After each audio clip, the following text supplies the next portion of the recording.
نحمدہ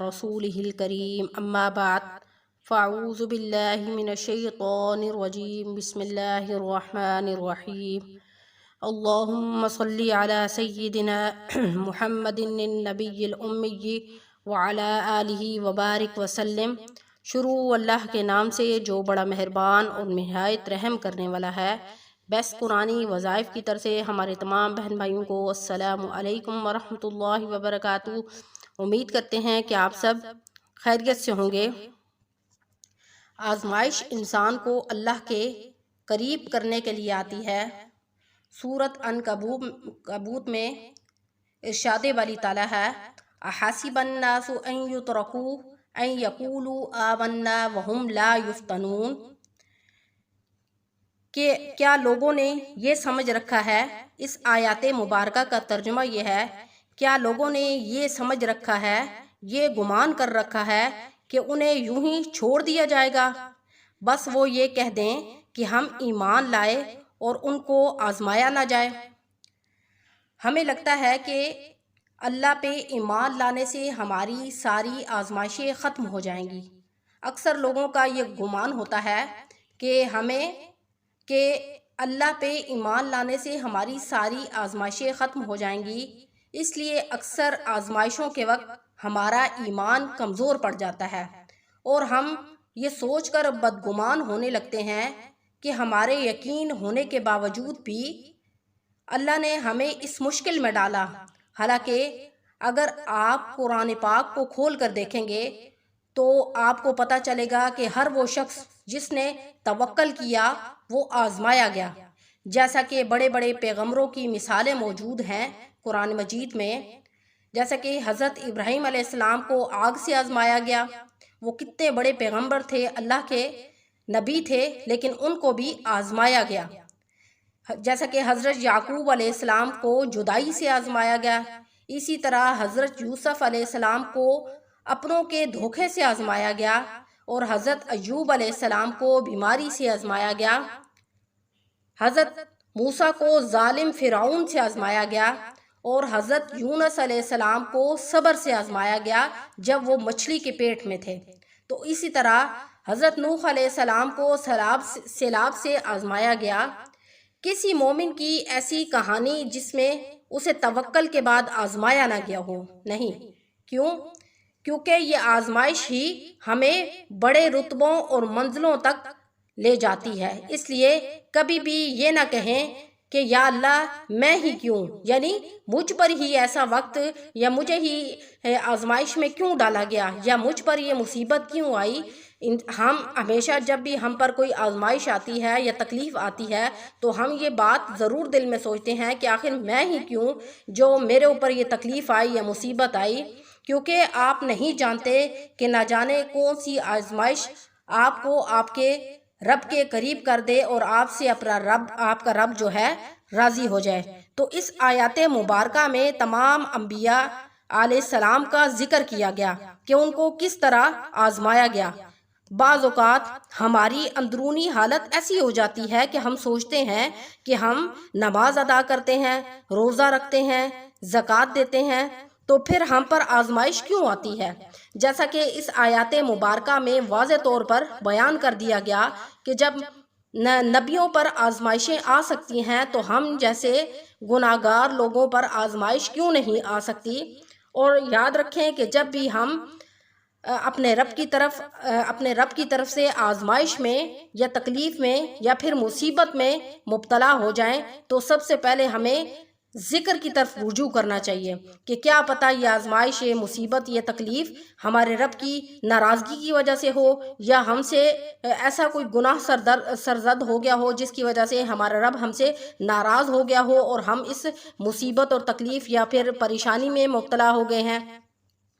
تو پھر جب ہمیں پتہ چل جائے کہ ہم آزمائش میں یا تکلیف میں مبتلا ہو چکے ہیں تو ہم نے ذکر کے ذریعے اپنے رب سے رجوع کرنا ہے اور اپنے رب کو راضی کرنا ہے۔ اور ہمارے وہ بہن بھائی جو تکلیفات اور مصیبتوں اور آزمائشوں میں مبتلا ہیں، وہ اس بابرکت مہینے یعنی 12 ربیع الاول کے دن کو خاص طور پر یہ وظیفہ کریں تو انشاءاللہ اللہ رب العزت پورا سال ان کو تمام آزمائشوں، تکلیفوں اور مصیبتوں سے بچائے رکھیں گے۔ یہ دن بڑا ہی بابرکت دن ہے، کیونکہ اس دن میں ہمارے نبی حضرت محمد صلی اللہ علیہ وسلم خاتم الانبیاء، جن پر نبیوں کی مہر لگ چکی ہے کہ ان کے بعد کبھی بھی کوئی نبی نہیں آئے گا، اور یہ دن ان کی ولادت کا دن ہے، کیونکہ اس نبی کے ہم پر بہت سارے احسانات ہیں۔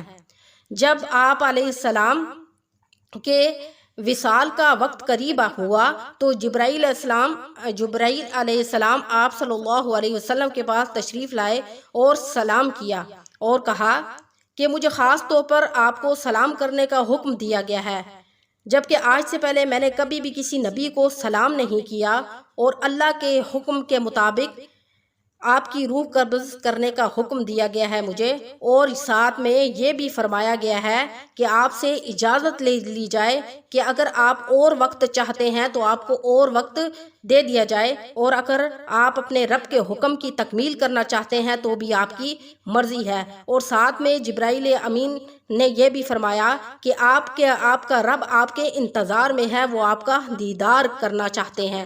تو آپ صلی اللہ علیہ وسلم نے فرمایا کہ میری امت کا کیا ہوگا؟ تو جبرائیل امین نے فرمایا کہ اللہ تعالیٰ آپ کی امت کا مددگار ہوگا۔ تو پھر آپ علیہ السلام نے فرمایا کہ میری روح کو قبض کر لیا جائے۔ تو اس بابرکت مہینے میں، یہ بابرکت مہینہ جو ہمارے نبی کا مہینہ ہے، اس مہینے میں ہمارے نبی کی ولادت ہوئی، یہ ہمارے لیے خوشی سے کم نہیں ہے۔ اور 12 ربیع الاول کے دن خاص طور پر جو ہمارے نبی کی ولادت کا دن ہے، اس دن میں ہم نے خاص طور پر یہ وظیفہ کرنا ہے۔ ایک تو یہ دن ہمارے نبی کی ولادت کا دن ہے، ایک خوشی کا دن ہے، اور دوسرا یہ جمعے کا دن ہے، یعنی 12 ربیع الاول ساتھ میں جمعے کا دن آ جائے گا، اور 12 ربیع الاول ہمارے نبی کی ولادت کا دن ہے، یعنی دو بابرکت دن ساتھ ہو جائیں گے، ایک تو نبی کی ولادت کا دن اور دوسرا خاص طور پر جمعہ پورے ہفتے میں افضل سمجھ جاتا ہے تو جمعے کا دن آ جائے گا۔ تو اس لیے ان دونوں بابرکت دن میں ہم نے یہ وظیفہ خاص طور پر کرنا ہے، خلوص دل کے ساتھ۔ یہ دن کیا پتہ زندگی میں کبھی پھر آئے نہ آئے، تو اس لیے ہمارے تمام بہن بھائیوں نے اس 12 ربیع الاول کی صبح سے لے کر شام تک آپ جب چاہیں اس وظیفے کو کر سکتے ہیں۔ اور یہ وظیفہ حسبنا اللہ و نعم الوکیل، آپ نے سب سے پہلے وظیفہ کرتے ہوئے اول آخر درود ابراہیمی 11 مرتبہ پڑھنا ہے، اس کے بعد 313 مرتبہ حسبنا اللہ و نعم الوکیل، اس کا مطلب ہے کافی ہے مجھے اللہ تعالیٰ اور کیا ہی اچھا کارساز ہے۔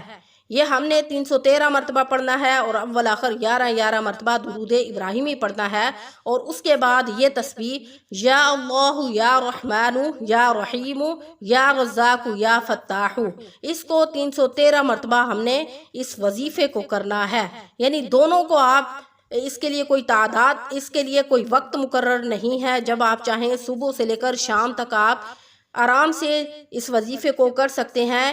313 مرتبہ حسبنا اللہ و نعم الوکیل، اور 313 مرتبہ یہ اللہ رب العزت کے صفاتی نام ہے، یا اللہ یا رحمان یا رحیم یا رزاق یا فتاح۔